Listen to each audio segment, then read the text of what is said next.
So Ready Player One was pretty good, right? I mean, it's definitely second tier, maybe even third tier Steven Spielberg, but when you consider Spielberg's track record is so good that his second tier includes stuff like Jurassic Park, Temple of Doom, Minority Report, War of the Worlds, or Tintin, that'd be absolute all-timers in anyone else's filmography, that ain't exactly bad. And it's certainly better than I thought it was going to be, considering I couldn't really figure out why he wanted to make this in the first place, and I really didn't care for the book, honestly. Now look, the book of Ready Player One has become kind of impossible to talk about these days, because in the almost decade since it's come out, we finally started to have a long overdue discussion about the parts of so-called geek culture that were either always kind of dark and gross or had dark and gross undercurrents to them, and while I mostly regard the book as a shallow, clunky, not terribly engaging on a prose level, but otherwise harmless wish fulfillment empowerment fantasy aimed at guys like me, basically, yeah, I also do get the whole whoever proves they're the best at dork bullshit trivia in old video games gets to be king of the future premise in certain respects indirectly feeds the whole real fan, fake fan, gatekeeping mindset that I hope most of us have come around to realizing is at best childish and at worst completely toxic, so I get why the book went from being this thing that people either loved or felt whatever about to a thing that was either loved or the symbol of everything wrong with the last 20 years of popular culture, even though I'm still just kind of in the whatever camp where I get the appeal of doing Snow Crash meets Tron in a Funko Pop store, but I just wish it hadn't felt so much like a first-person narrative of reading TV tropes. Either way, I figured you'd probably have to tear the whole damn thing down and rebuild it from the premise on up to make a good movie out of it, and Spielberg did that at least twice already on Jurassic Park and Jaws, so I'm glad we were on the same page for that one.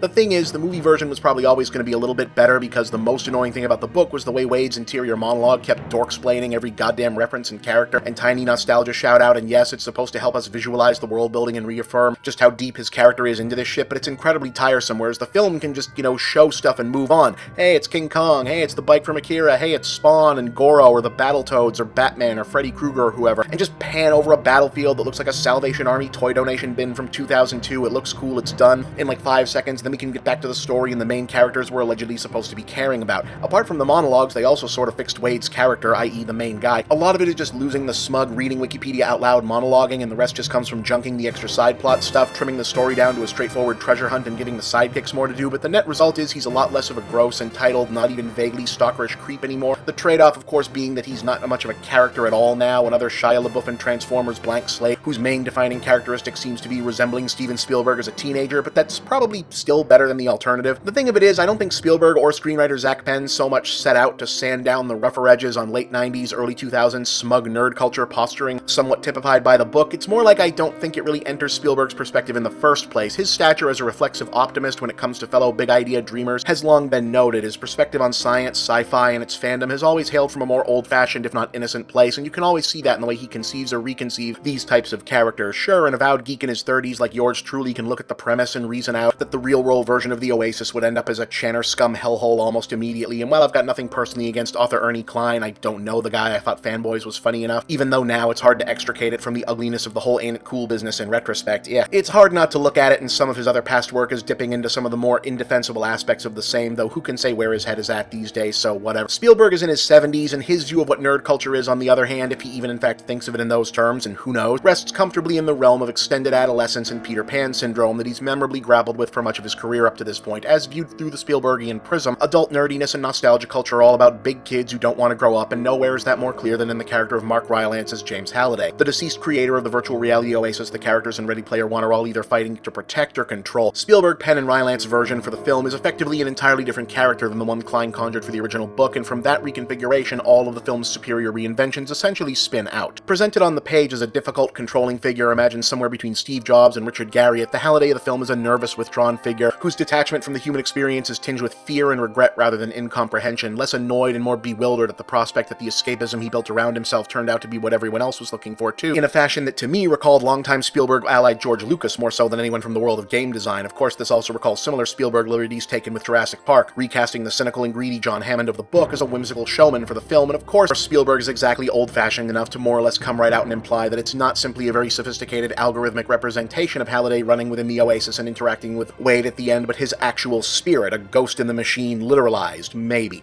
As such, the key challenges make up the main narrative thrust of the story have been changed for the better to reflect this more interesting, nuanced version of the character. Instead of the challenges being all about memorizing Halliday's favorite movies and completing video games like in the book, which is supposed to turn out to be a lesson about not obsessing over things, which always felt like the most particularly disingenuous and unearned ending you could possibly do, in the film it's about working out the secrets of this unusual guy's life by figuring out why he was into the things he was into and what he might be trying to say by building those particular challenges. The first one is a metaphor for the instinct behind nostalgia itself that ends up being expressed through a visualization of appreciating the design of the game. The second one, along with being easily the highlight of the film, is built around a movie reference that's rather ingeniously just removed enough from the canon of just-for-fun action figures and ray guns Saturday morning ephemera that defines the rest of the Oasis to make it an actual challenge for the heroes to complete, because of course they're not going to be as familiar with it as they are with all the other stuff, and it's a very nice multi-layered joke about books you have to completely change in order to make good movies out of them. And the third one is all about playing games in a way to do something other than win, as a final dig into working out Halliday's peculiar psyche and a lead into a more emotion-driven, character-centered payoff that's all about understanding the people who make things you love as people and the ideas behind what they do.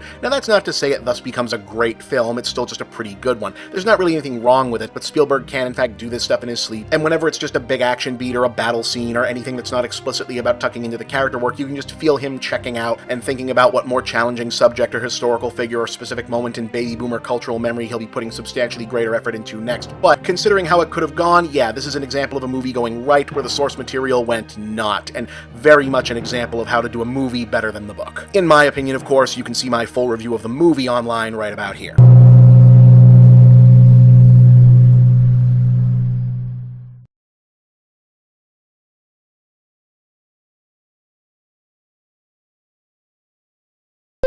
Hey gang, here's a question that keeps coming up. If your handle is Movie Bob, where are your movie reviews? Well, my old reviews are in a lot of places. You'll find many of them on my YouTube channel, but you'll find the brand new ones on Geek.com, an awesome site that's also your one-stop news source for science, TV, gaming, technology, nerd culture, the works. You can find all my reviews directly by going to geek.com/author/bchipman, because that's my real name, and you can get regular updates on all my reviews and all of Geek.com's other great content by signing up for their kick-ass newsletter at subscribe.geek.com. And don't forget to also subscribe to the Geek.com YouTube channel, where you'll find the videos that accompany my reviews and tons of other great content too. Remember, that's Geek.com, the Geek.com newsletter, and Geek.com on YouTube. Make sure you don't miss out on all the latest Movie Bob reviews. You can also check out my own new website, Movie Bob Central, where you'll find my blog, links to all my work, and shop for my books, ebooks, and future Movie Bob products. And please remember to like these videos, share them with all of your friends, and subscribe to this channel. Thank you for watching another Movie Bob production.